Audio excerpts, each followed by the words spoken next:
Assalamu alaikum wa rahmatullahi wa barakatuh. A quick response to a Christian who claimed the Bible treats women with respect. I'm only going to quote a couple of verses from the book of Deuteronomy. So here we go. If a man finds a girl who is a virgin, who is not engaged, and seizes her and lies with her, and they are discovered, then the man who lay with her shall give the girl's father 50 shekels of silver, and she shall become his wife because he has violated her. He cannot divorce her all his days. Deuteronomy chapter 22, verses 28 to 29.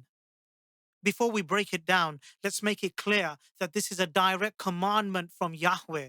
Yahweh himself is given a commandment on what should be done to a rapist and to his victim. Notice the text starts off by saying, if a man finds a girl who is not engaged. Now, the Hebrew word used for girl in this text is nara. Nara meaning a girl between the age of 3 to 9. So the text would read as, if a man finds a Nara, a little girl between the age of 3 to 9, and he seizes her and he captures her and he rapes her, then he must pay the following sum of 50 shekels to her father, and he cannot divorce her. My brothers and sisters, ask yourself this question: how just is God towards women after you read these texts? Imagine the punishment for the rapist is that he gets to marry his victim, and his victim is stuck with her rapist. Here's a problem.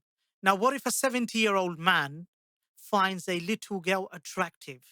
All he has to do is rape her, and he knows by paying a mere 50 shekels to her father, he gets to keep her. Yes, he gets to keep her. And she's stuck with this man. Now, it gets even worse because though the Bible says that because he violated her, he cannot divorce her, it doesn't stop him from marrying other women. Yes, because we know from the Bible and from the oral law, the Talmud, for example, Pesachim 113a or Yavamot 65a Talmud, we find that a man, a Jew, can have multiple wives. Yes. So in this case, he can have more wives and her on the side. So, how is that just? God's law is eternal and will remain forever. This law must be applied, must be followed by all the Jews. They must apply the laws, or else God will punish them according to Deuteronomy 28. And Jesus himself said that he didn't come to break the law, rather, he came to fulfill them. So, how do you find this as justice? If the law is that the victim gets to marry her rapist, where is the justice there? Is this God misogynist? I mean, how do you find this to be a perfect God when the women of that faith are not safe? Imagine how many lives of these girls have been ruined by this text of the Bible. Could you imagine? If this has been going on for what, 3,000 years?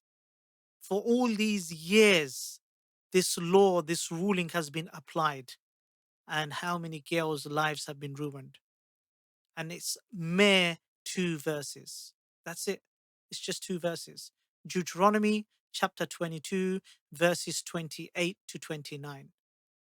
And then you say, this is a loving God. I find this absolutely horrific.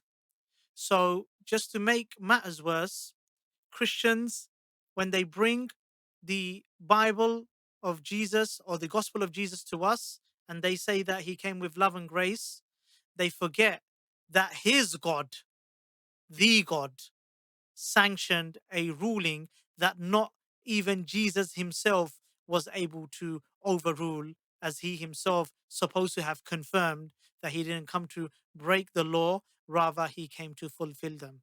And just for the record, scholars, rabbis, they all confirm this text is speaking about rape. Example, Ibn Ezra, in his commentary, this text is speaking about rape. And we know from the Hebrew text, Nara, it's applying to a little girl. And like I said, a Jew can have multiple wives according to the Bible, Old Testament, and the oral tradition. So in this case, it's a win-win situation for the rapist and a sad situation for the victim. Assalamu alaikum wa rahmatullahi wa barakatuh.